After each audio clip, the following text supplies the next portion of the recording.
well from our team. Okay. We didn't add Samachi to this one, but I'm guessing you shared the link. Yeah, I forwarded. To everybody. No, just the Samachi. Okay. Just gonna wait a couple minutes till everybody gets in. Um, oh, you know what we should do is go over the news because that's what we do. I'm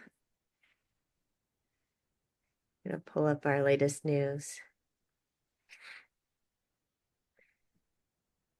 All right, the news this week is pretty interesting, what we've got going on in AI. Um, so Lone Star, I don't know if anybody's heard of this. It's a SpaceX rocket launching SSDs packed with data to the moon to create the first ever lunar data center. And to me, that feels like we're going to be contributing to a lot of space junk. I have no idea how that's going to affect things. But that is a thing that's happening is data is getting moved to the moon.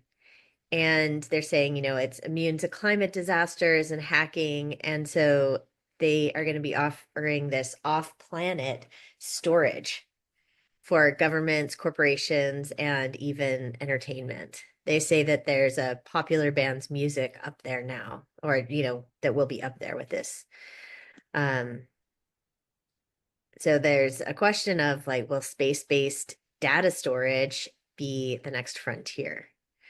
I personally don't see sending any packets to space, but in a year or five, you can ask me again, and maybe that's something that is going to be something normal. But I don't know. I think that, yeah, that's an interesting one. AI usage skyrockets in higher education is another one of our headlines. A survey showed that 92% of university students in the UK are using Gen AI tools. And the big question is, are they using generative AI in a way where they actually know how to use discernment when they're using the AI tools and how to use them safely? And only 36% of students have received AI training from the universities. So there's a big gap in kids using AI for school and the knowledge that they have about how to use it safely. Um, I've got a 20-year-old, so very much in this conversation at home. And human discernment is a really important thing to teach our young people because it's all we're going to have left. We can't just have these AI things spit out. I've talked to a lot of professors about it as well, and they're trying to integrate discernment into the way they're doing their lessons. Um, there's a professor at UBC who knows that her students are going to be using AI when she asks them to do summaries of research. And so instead of, ignoring or denying that, she has them use AI intentionally to summarize research and then has them look at the results that AI gives them and note what they like about it and what they don't like about it, what they found to be accurate or inaccurate. So even though it's not an AI class or technology or anything anyway whatsoever, it's in communication. She's teaching them how to use their discernment with AI because she knows it's going to happen. And then NVIDIA says that generative AI models will reach 100 times more computation power than older iterations. And this is thanks to their new step-by-step reasoning techniques. And we've seen the reasoning models come out in most of the major AI tools. And we will see what happens with this. It's also going to boost the usage of data and electricity in reasoning because reasoning takes more energy than the typical first gen AI outputs. And then there's a guy up in BC that's doing a study on the environmental impact of AI. And he hasn't released the paper yet, but I saw him speak at an AI event up there. And he does a breakdown of the environmental impact, heat from the data centers, how it's impacting water sources too, because some of the data centers are water cooled, and then they put the water back into the environment, and it is warmer. So there are a lot of side effects that can happen, and there are so many more data centers being built across the US and Canada and all over the world too. Um, and in a feel-good AI story, Signs is an AI platform that helps you learn sign language. And there are some communities where everybody had to know sign language a long time ago. And that's something that's kind of gotten lost. But this platform is backed by NVIDIA, and it's teaching users how to use ASL through AI-driven feedback. And it uses, you can see your hands, and it can see your hands and give you coaching on how to do the sign language. And I took German growing up, I took Spanish, and then as a young adult, I did sign language as well. And that was one of the harder languages to learn. Um, and in my first company, we had a deaf employee. And so we all learned a bit of sign language, taught it to my child growing up. And it really makes a difference in how you communicate with people. There's a lot more expression and understanding and patience um, when using sign language. And babies as young as 3 months old can sign back to you. And my kid at 4 months old could use like 2 or 3 signs in a row to convey feelings. And so for us, it brought so much peace into the household because my child could sign what they needed. And when Sarah would get really upset, instead of yelling, the hands would go flying.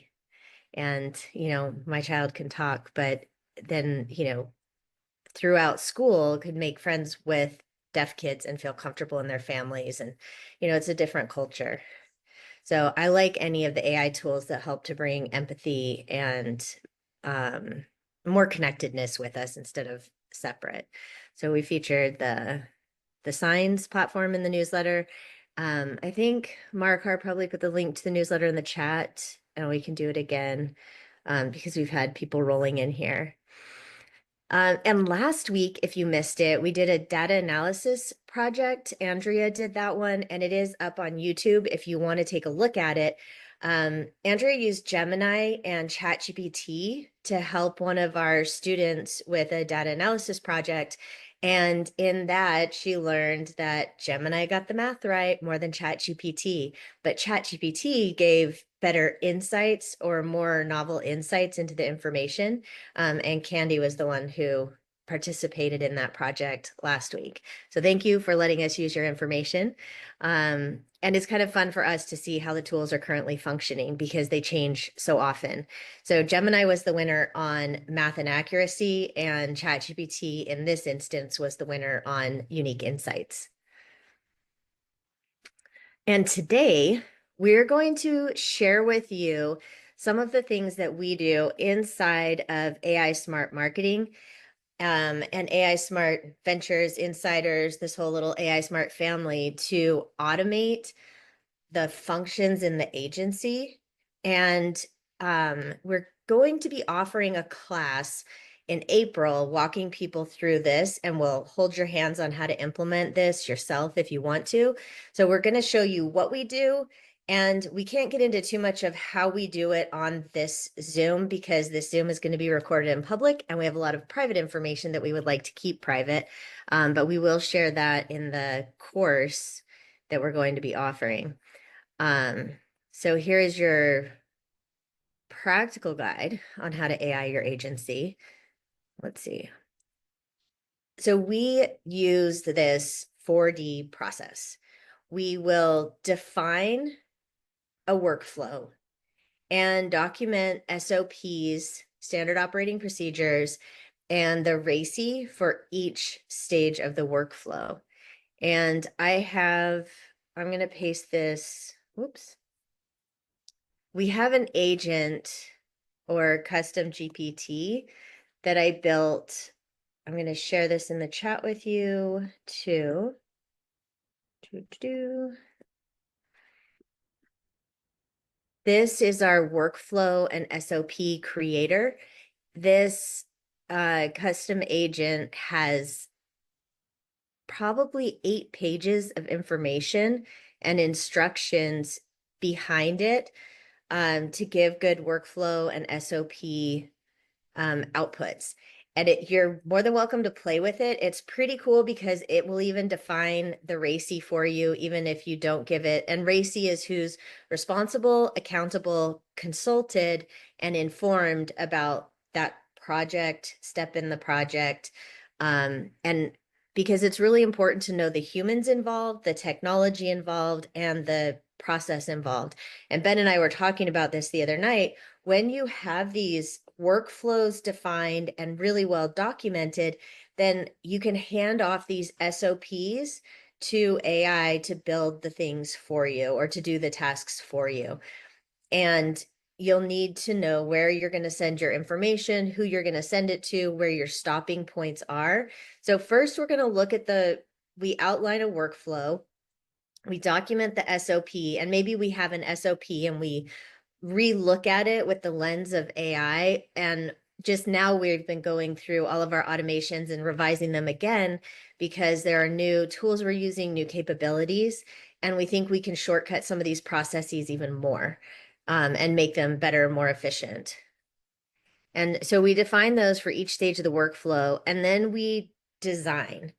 So we pick one part of the workflow that we want to address. And the thing that we pick may be something that is really easy to build and really quick. So we decide to do that.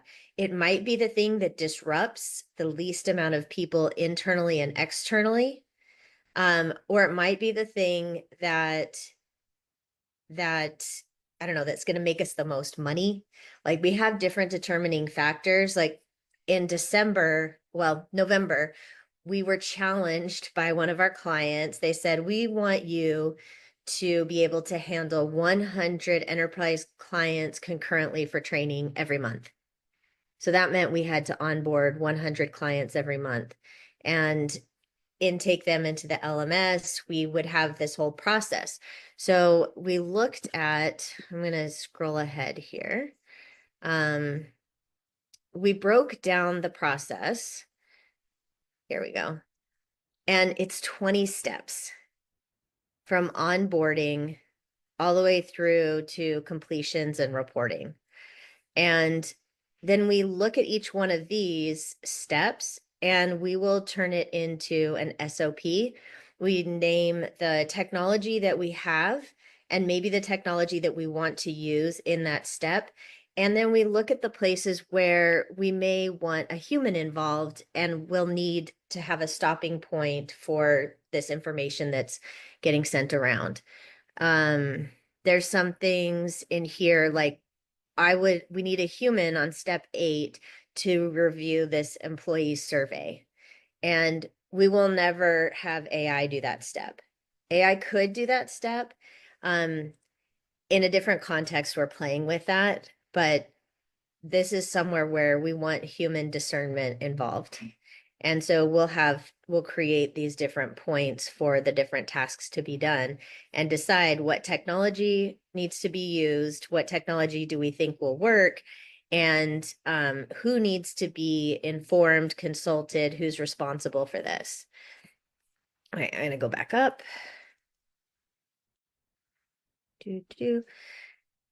And out of those 20 items, we would pick one piece of it and we address that particular piece and that SOP and we get it down. And we'll then we take that piece and we'll develop the connections and the instructions and make sure that all the stop points are in there where it needs to get connected to humans. And then we deploy it and we'll deploy it as in a testing scenario first. Well, sometimes we deploy it publicly really quick and have mistakes and like learn from other people's interactions with what we build. We did that recently in February, just a couple weeks ago, if that, a week and a half. with something new that we built and we were trying out. And then we test the results, see how that it's going. We tune it, test, tune. And you don't want to leave these things alone. You definitely want to check in on them, check in on the automations and make sure that they are consistently good. Because if you have anything like ChatGPT tied into an automation or Jasper, as the tools get updated, your results can change. So we have an SOP for our newsletter, and this was a 20 plus step process to do a newsletter. And it would involve AI and automation. And then one day, AI was ready to take the entire SOP as it was without much human involvement. So Marikar puts, says go for the newsletter and it produces the newsletter, but this time the output of it was different. It's been working well in this context for probably 4 or 5 months. And just this last time, it changed the output without us changing the instructions. And so we need to now go back and see, and we need to go back and test it and change our instructions because something about the AI model changed. And so you need to keep an eye on these. You still need to have a human in the loop when you're doing anything with automations, or if you've created agents on different platforms. So just to kind of, can you go back? Yep. Just to make sure, would you say that these agents are basically like junior employees that need to be watched and trained and supported? I mean, like, like trust but verify type of thing on Yeah. an ongoing basis? Yeah, I would say that. Yes. And just for my own sake, RACI is so we have to for the workflow when we're designing it, for each of the steps, it's important to say who's going to be responsible, who's going to be accountable, who's going to be consulted, and who's going to be informed. Why? Is that part of like when you're developing the agent that you would do something like that? Or that you would need something like that? Yeah, you want to, well, if you're doing a whole AI and automation sequence, and this could be the agent, like your agent may be involved in this, or your agent might be executing on this whole thing. There are certain things that like Andrea would need to review. There are certain things that I might need to be consulted on, but Mark is ultimately responsible. Hmm. And so if So AI, when you're designing the workflow, when you're putting the agent together, you're gonna say like, okay, you got to send this to Nicole for review before moving on. Some people, so it's part of that process you're yes. developing that you have to. Okay. Yeah, so Emma so we're using ClickUp, let's say, and Emma, like this process goes in, it goes into ClickUp in a draft, it creates a task for Emma to do, or Emma just looks at it and is like, okay, this is where it is, because she's our project manager, so she knows, like, then she's keeping track of the project, so she might just be informed about it and then can let us know like, hey, where are you on this thing on the next day, because she's seen it show up in her task list. And then for the newsletter, Markar starts the process, I review it, and then I message back to her when I'm done. And so while this agent does a good portion of the work that used to take like 2 days to do, we can get our work done in maybe an hour, 90 minutes, something like that now. Um, but I always want to review it. So Markar is still responsible. I would be consulted. Um, and I'm going to review or maybe I'm accountable. I don't know. But with this Yeah. one, I guess at the very least, even if you don't build an agent, if you're creating the workflow and defining all the racy people, that kind of yeah, helps your business anyway. it does. Because you know who's got to do what. So I think yeah. it's also important, Ben, to note that what we're talking about as far as a workflow automation is different than an agent. You could build an agent to run the workflow automation, but what we're defining and designing is the workflow, not necessarily the agent. So, yes, you can build an agent to run your workflow, but when we're thinking about the define, design, and all the steps. We're thinking about the entire workflow, regardless of who or what is going to make that workflow happen. So try to come Yeah. back away from the agent just a little bit because it is different. Um, Yeah. And this then you pick workflow the could live agents. inside an agent, Yeah. but the workflow and automation itself is like the entire path. So it's like the directions or all the steps, like Nicole's talking about the newsletter, is a simple version of this, but that 20-step process, each step of that process has directions underneath it. Yeah. So if each one of those things were an agent, basically you'd have 20 agents completing the automation, and that's Right. really what we're looking at. So I just Awesome. wanted to say that because I don't want agent Yeah. to get confused with what we're this other picture of a workflow automation that we want to create and get Yeah. people to deploy. That makes sense. Like you, so agent would be one part of it. You might decide, okay, an agent is going to be that part, but you've got to have the full picture first. Yeah, So understood. Got it. Thank you. you're welcome. Thanks, Andrea. That Mhm. was well articulated. Thanks. Because the SOPs really do turn into the instructions for the agents. And so then in that 20-step process, one of those SOPs, an agent might take, and then, we have the human over here. And so you can have that whole workflow. So we like to look at an entire workflow. And it could be like client onboarding, it could be creating a strategy, and then define all the different pieces in there. And again, you may just pick one step that you know is an easy one to automate. So this is this is a flow that's really simplified. One of the problems, so this is in January, I said we've got a lot of leads coming in and they're falling out of the top of the funnel. And we need to get them nurtured and followed up with. And so I said, I really need help with this because I'm having conversations with people outside of our CRM. I'm having conversations with people at events that I'm speaking at or presenting, facilitating. I'm having conversations with people who are on WhatsApp, on Facebook Messenger, on LinkedIn, wherever they can get a hold of me. I've got all these different places. And so what I wanted was something to help me capture these people, capture the leads, because I hate not following up with people if I told them I would. And it was just too many for me to keep track of because they were in so many different places. So now I can send them to a phone number and say, hey, will you please text this number with your first name, last name, email address, phone number, and what you need information about. So some of it was this marketing, your AI, your agency, and then they could get put into the right channel. So we have the chat bot that captures the info and collects the details, and they can do it on social channels, website visitors. I can put it up on a slide at a presentation and say, hey, text this number if you need any follow-up. And then that's in OS is the CRM that we use, and the chatbot's built into our CRM.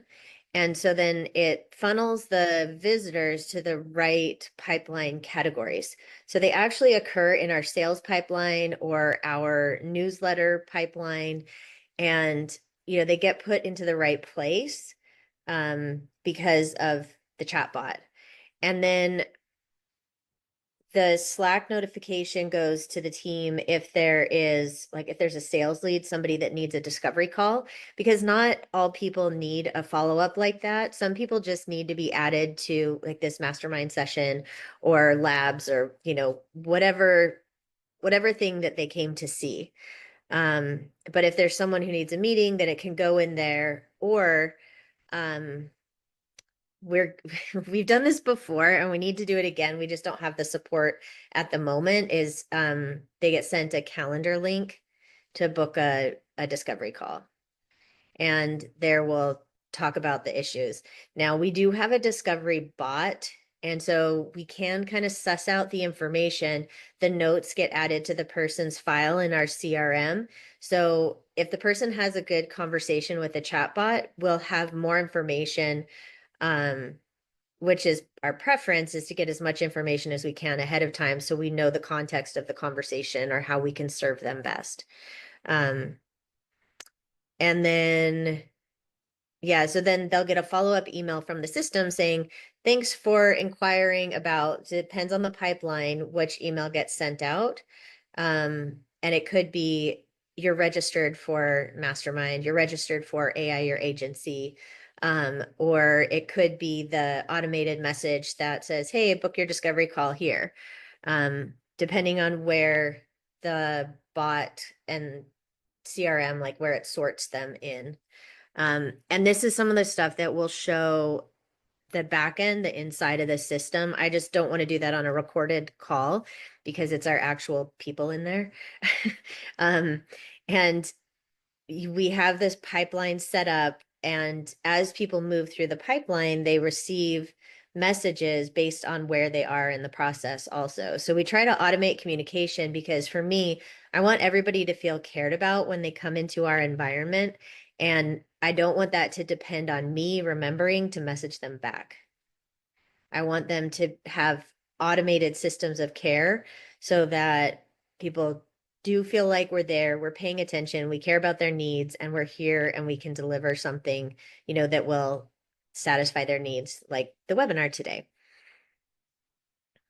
For proposals, this is kind of a fun one. We're actually in the process of revising, looking at this again, because I think we can do it faster with ChatGPT operator or like with less steps with that.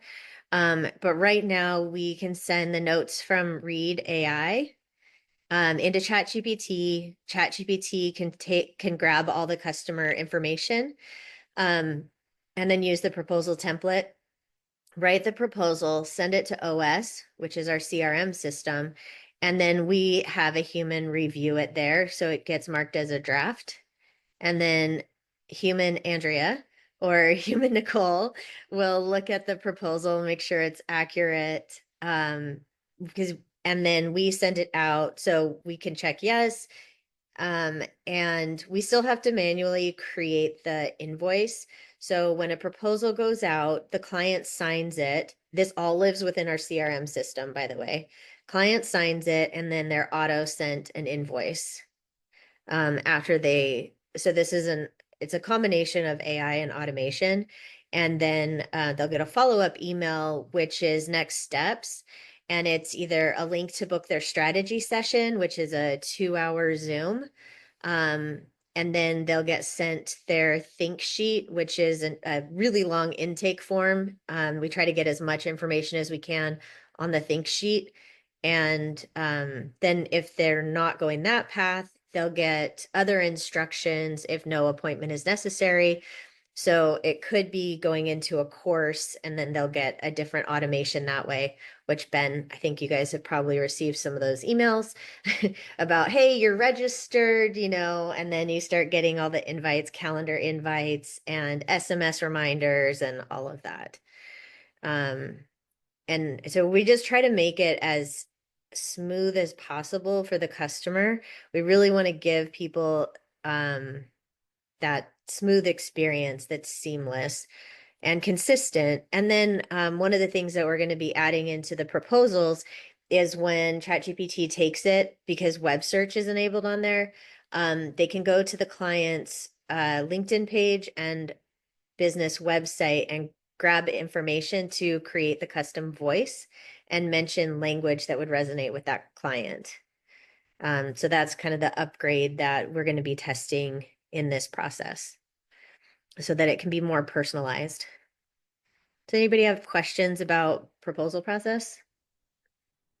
So I guess one question that comes to mind, I'm the question asker. I don't know what again. But is okay, so you've been starting to do that. And you said, when you're building these workflows and you start to automate, there's time, you have to review, you have to make sure, and you have to like improve it, right? So what are some of the issues with this particular automation that you found and that you've had to improve, and what did you have to improve to make it work better for you?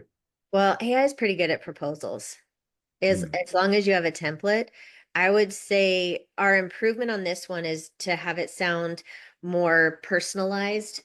And so that would be um, adding the links to the document uh, and adding the links so that AI can get it. Andrea, did you? Yeah, I wanted to say for me, the hardest part of any of this is not the actual automation itself. It's being totally clear about your services, offerings, and how you actually want to communicate. So that could be setting prices for services and what that actually includes. But that that part, which is that SOP section, that the define section and design section, both, that's the hardest part, I find, because you have to be clear, or no matter what you use, it's not going to be clear. So just like in the course, when you use AI, anybody can get a result and an output, but to get a good one, you have to be really clear with your instructions, give it context, give it your voice, all of those things. And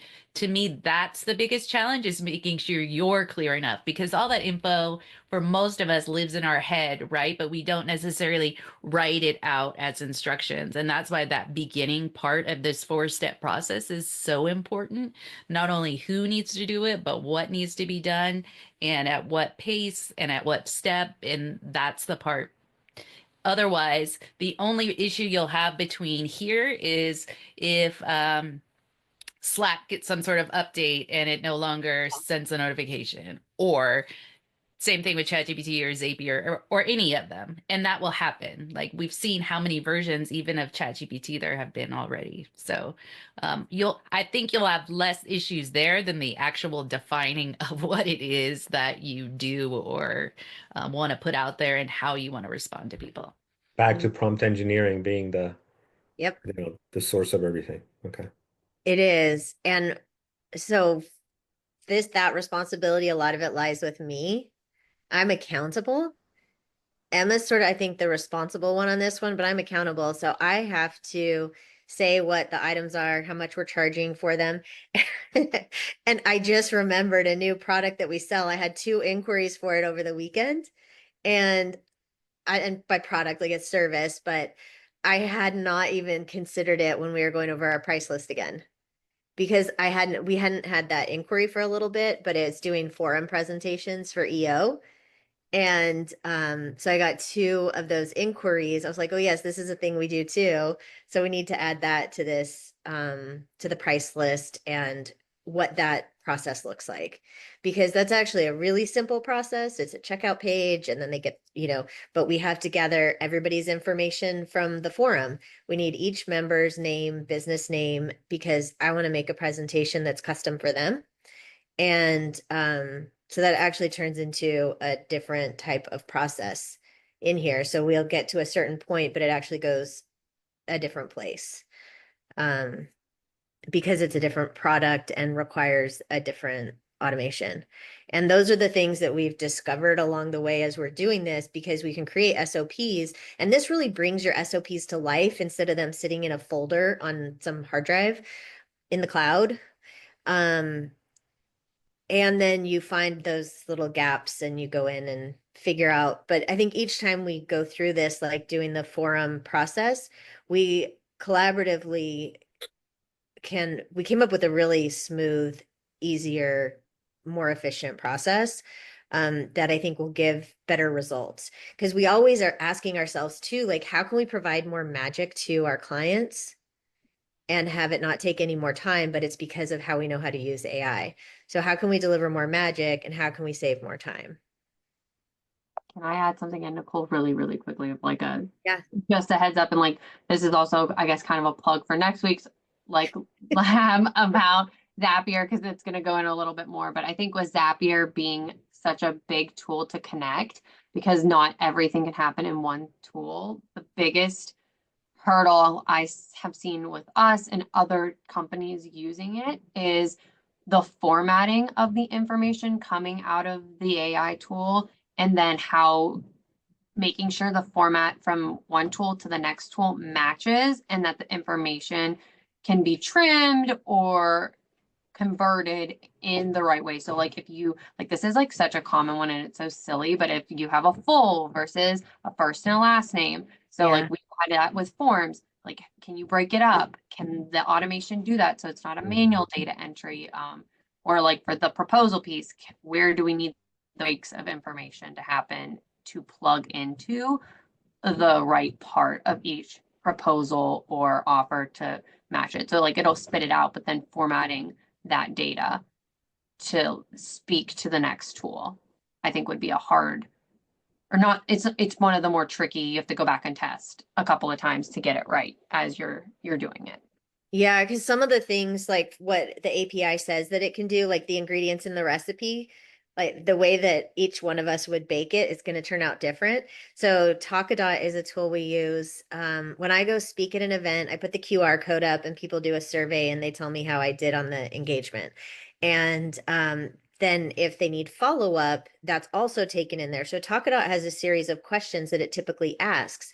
Well, I want any comments to go directly into the customer file in OS, but the way that we found it pulling in, um, it had a branch in the chain of questions that it asked, and we only got one branch, but we didn't know it until after we tested it. And then we're like, we looked in Talkadot natively, it's like, oh, there's this big bit of information that was missing. And so then we have to see if that information is available from the API, first of all, because sometimes it's not.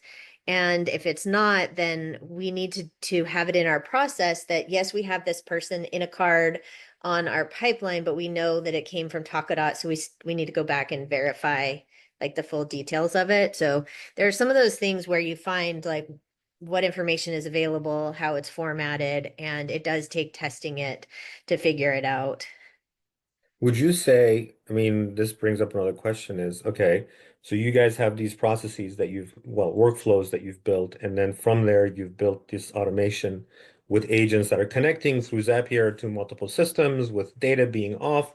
At some point, at what point does one decide, I need professional help here, or I need a programmer to come in and like help me figure this out? Like what, or have you guys done all of this yourself? We've done all of it ourselves. I mean, Emma is probably the most technical. I don't know. Andrea's technical on different things. I'd say I'm the least technical person, but I have an idea of how I want it to work. And then we have to figure that out. So one thing, show up on these sessions because we can shortcut it for you. And then, you can hire our team. We can recommend a tech team depending on how complicated it is. We have other tech partners that have different specialties, but also people on your team, if they can get the instructions right, the SOP right, the RACI, like SOP with RACI and the tools you're currently using, and then you bring somebody in, that's going to be the most efficient use of your internal resources and external.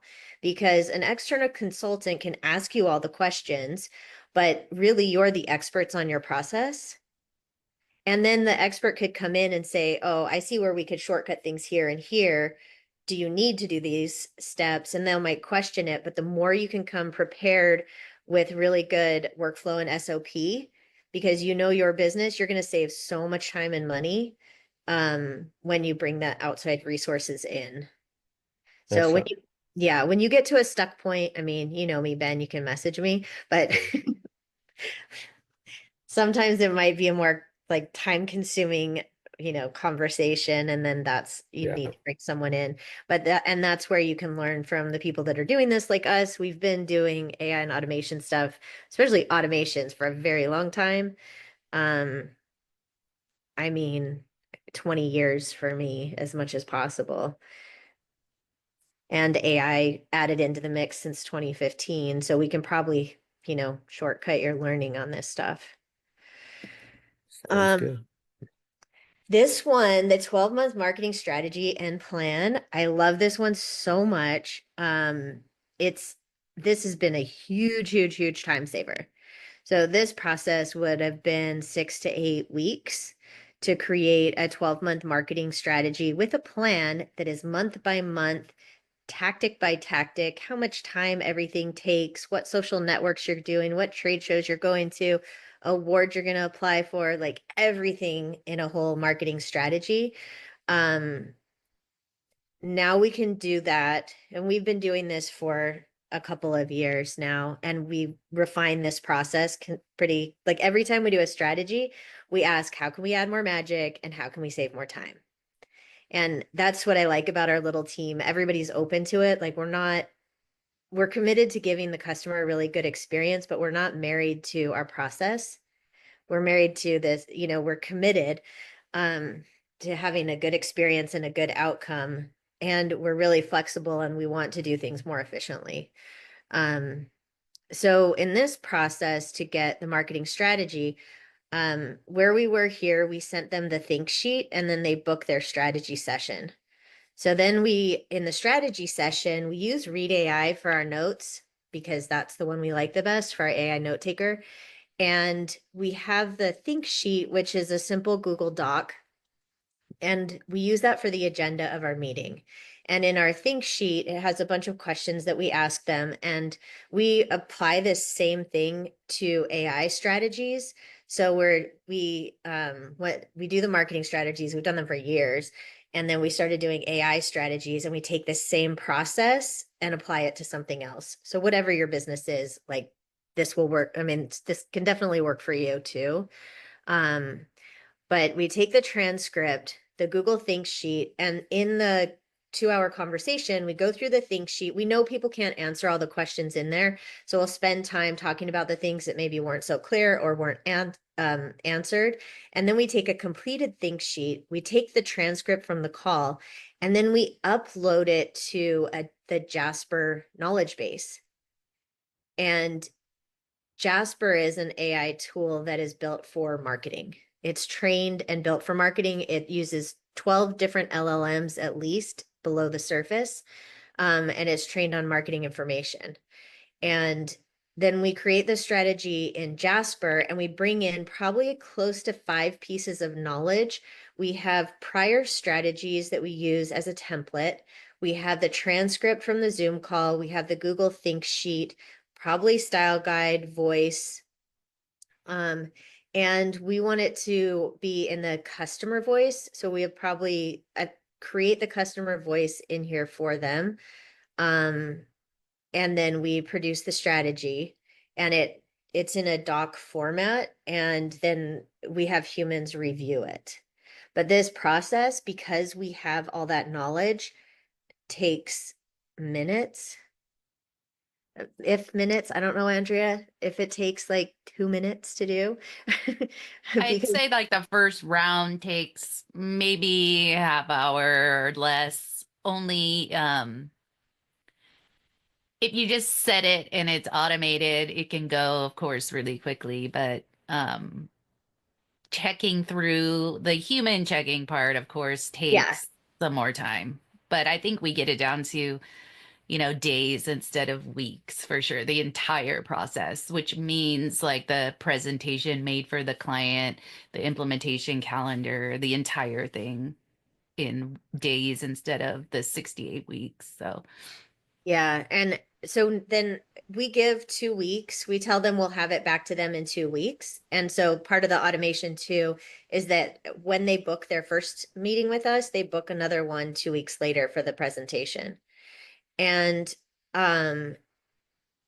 so it does, like Andrea looks over it. I'm going to look over it too, because I care what touches the customer.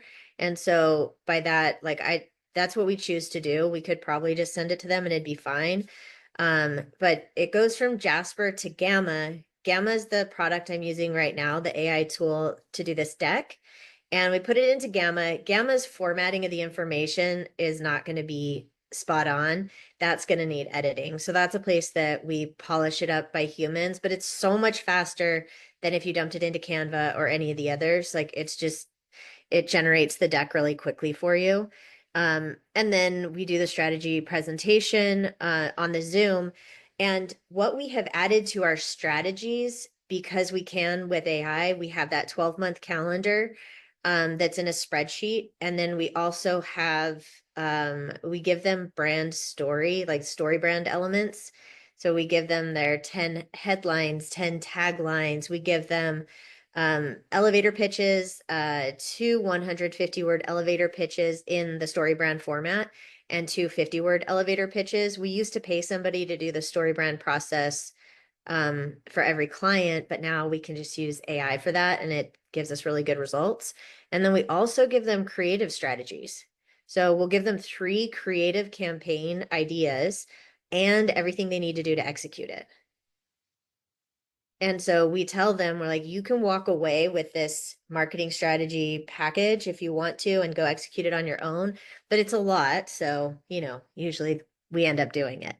And we can give them, like, we can just deliver so much more and it doesn't take us more time. And we'll have to think of what other magic we can add to it, but the strategies are pretty awesome. And we'll show you the inside of all that process and what the strategies look like and outputs and everything if you want to join the class in April. Let's keep going. Okay, blog automation. I want to pause for a minute because I think everybody's probably done some of the content automation. Like that's not as new probably. But does anybody have any questions at this point? I have a question, Nicole. Yeah, go ahead. Sorry, I'm on my phone, so if this That's is okay. funky.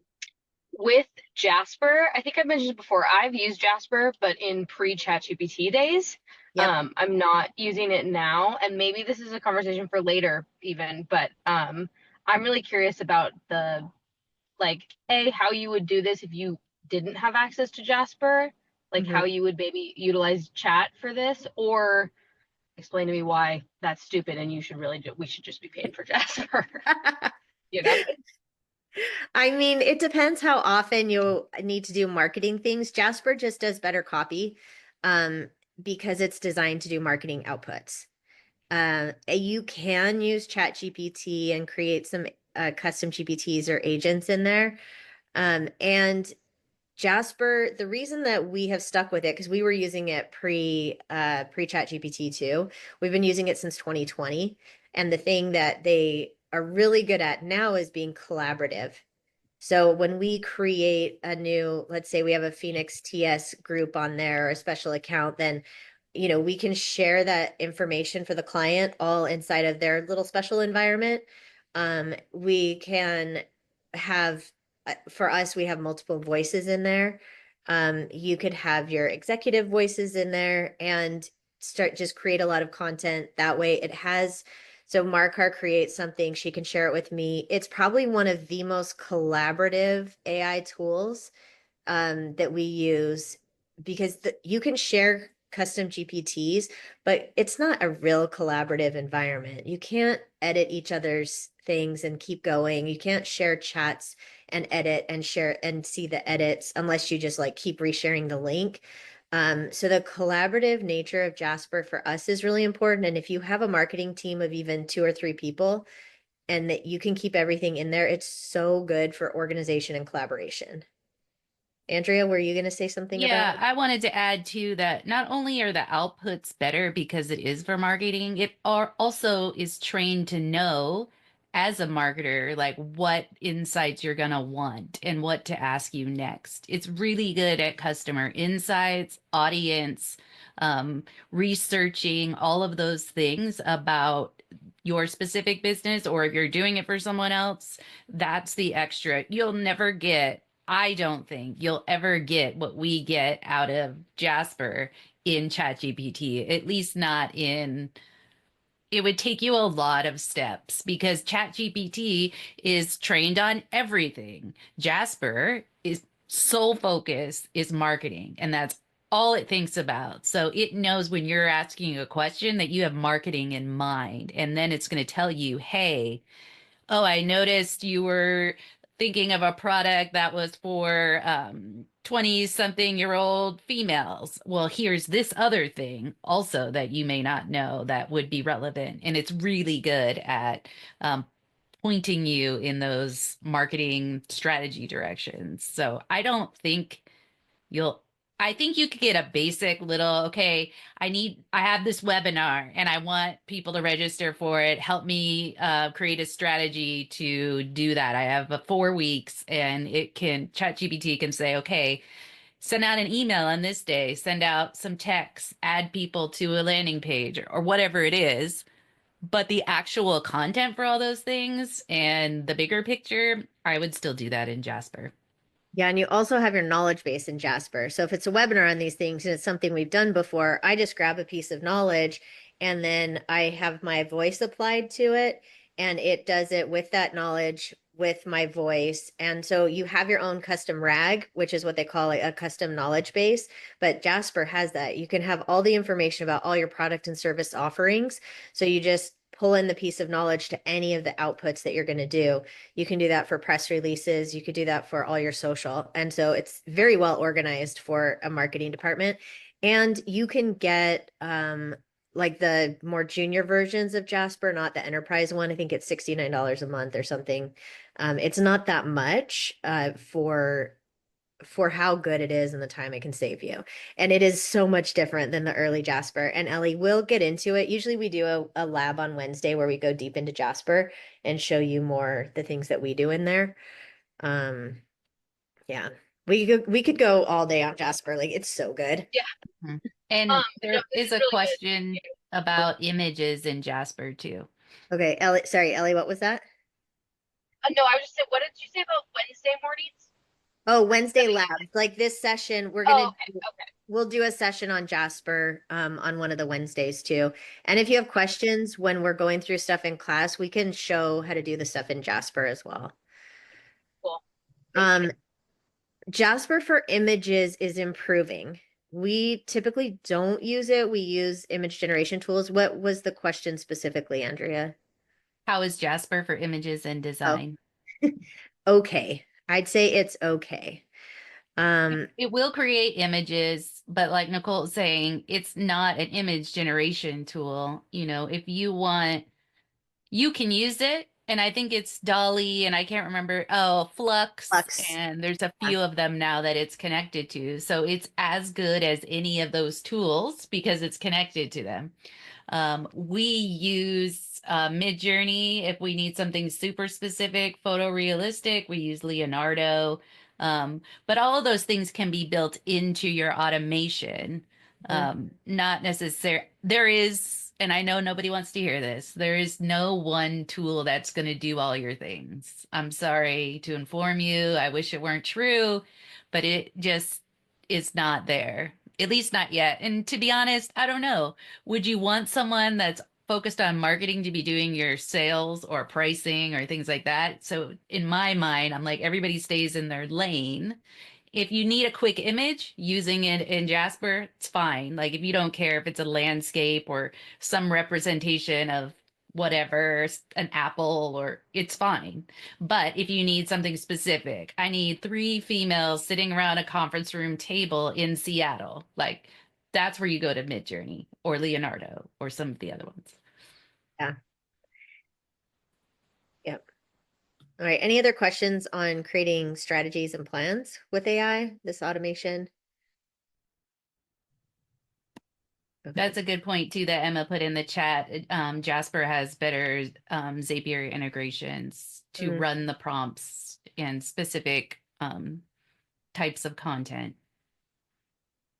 And she would know. I don't know that part. Okay. Well, I just want to, we don't have that much time that we've taken up a lot of time. I just wanted to share kind of my favorites.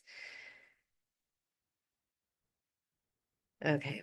Let's go to, oh, I don't know why it says Otter. It should say Read. We've used Otter, so that's probably why it says Otter. But one of the things that we're doing, well, there's some tools that we're testing for this. Everybody's got their note takers in here. There's a pile of them. But then what do you do with the notes afterwards? That's the important thing. And there's a new tool that I have been testing for the last 2 weeks. I actually just signed up and it's called Hoop, Hoop AI. And Hoop will give me, it goes into, so this is one possible thing, but this will probably get scrapped. This is a way that you can do it. You can have it go from your note taker to and get the summary of the and get the action items for everybody. Like a lot of them do the action items anyways, key takeaways, and then go to Slack. And then you can take it into or go straight into ClickUp or whatever project management tool you use. If you use Asana or any of those, most of them you can push too. So you can take those items and you can push them. Some of them have native integrations between the AI note taker and whatever your project management tool is. And I wanted to show you Hoop real quick because it's really simple. And I had tried it out last year, but I wasn't really impressed with what it did. But this year I tried it again, and so far I'm loving it because I like to have a to-do list that's pretty simple.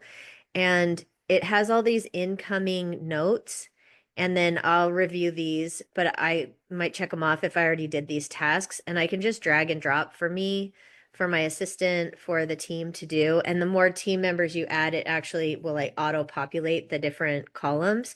So what Emma's looking for is, okay, if it's in here and she manages her list in ClickUp, can we take it from here to ClickUp?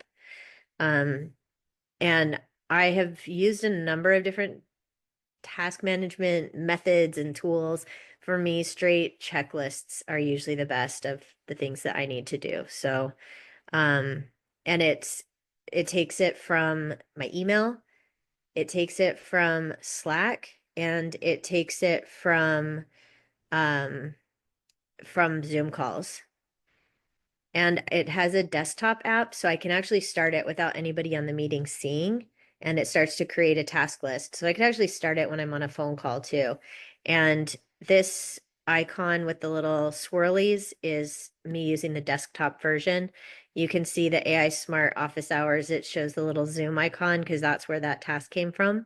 And this came from email. So you can also just like very visually see it plugs into Outlook, which not many do for organizing emails, but it plugs into the whole Microsoft environment too. And they have a 7-day free trial.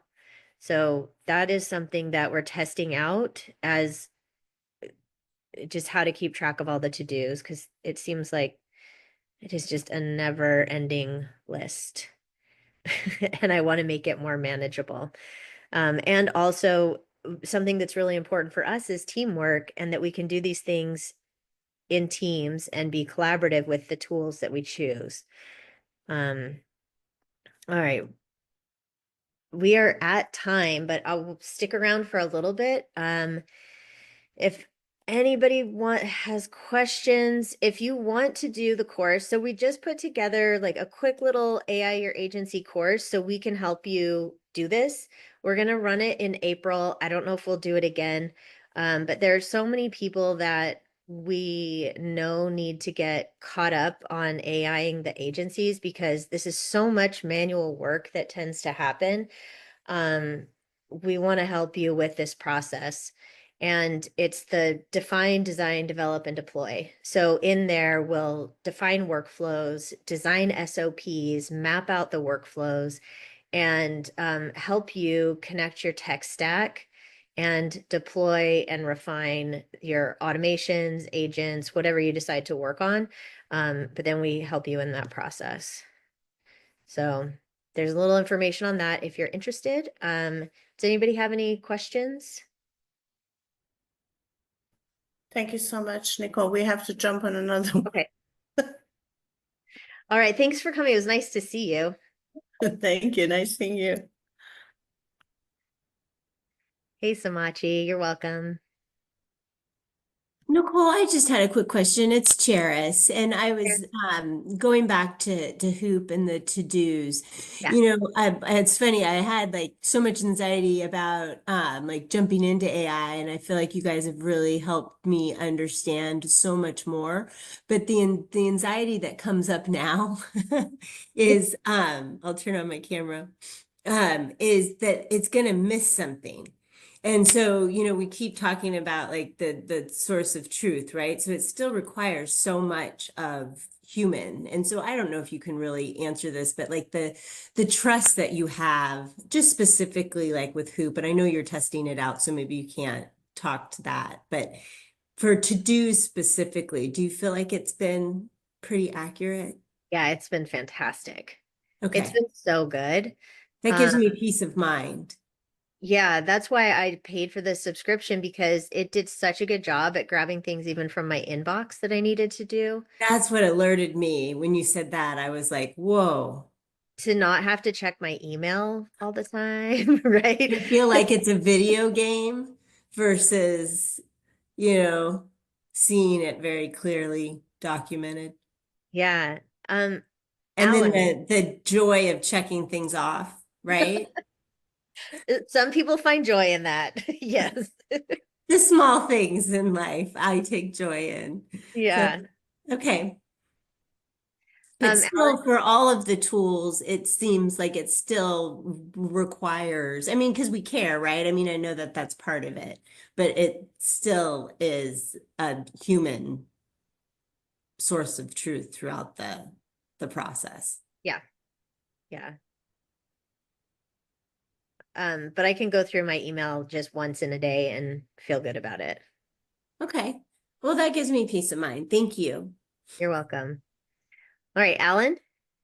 Hey, Nicole, nice to meet you. Part of our role running agencies is part-time firefighter. And so I apologize, I got here a bit late. But I'm curious to know if you're going to, I saw that this was being recorded. Are you going to repost it or can we go to your website and find it? Just to get up to speed? Yeah, if you registered for this with the form online, we'll let you know when it's up. But it'll be on YouTube. We'll post this on YouTube. You're awesome. Thank you so much. Yeah, you're welcome. My pleasure. Oh, and Marakar posted our YouTube channel in the chat as well. Any other questions? Comments? No? Okay, well, thank you so much for coming today. Alan, did you have any specific questions? Not at this point. I'm using AI a fair amount, but there's always things. Yeah. There's always more to do. Well, thank you for showing up, and you'll get the recording pretty Yes. quickly. Thank you so much. Appreciate it, Nicole. We'll talk soon. Okay. Bye. Thanks, Nicole. You're Good to see welcome. you. Nice to see you, Ned. We saw the sun Sure. setting on you over there. I know. I'm sure I'll be in that class. That would be fun. Yes, Andrea. Yes, absolutely. Miss you guys. Yeah, we miss you too. Thank you. Thanks.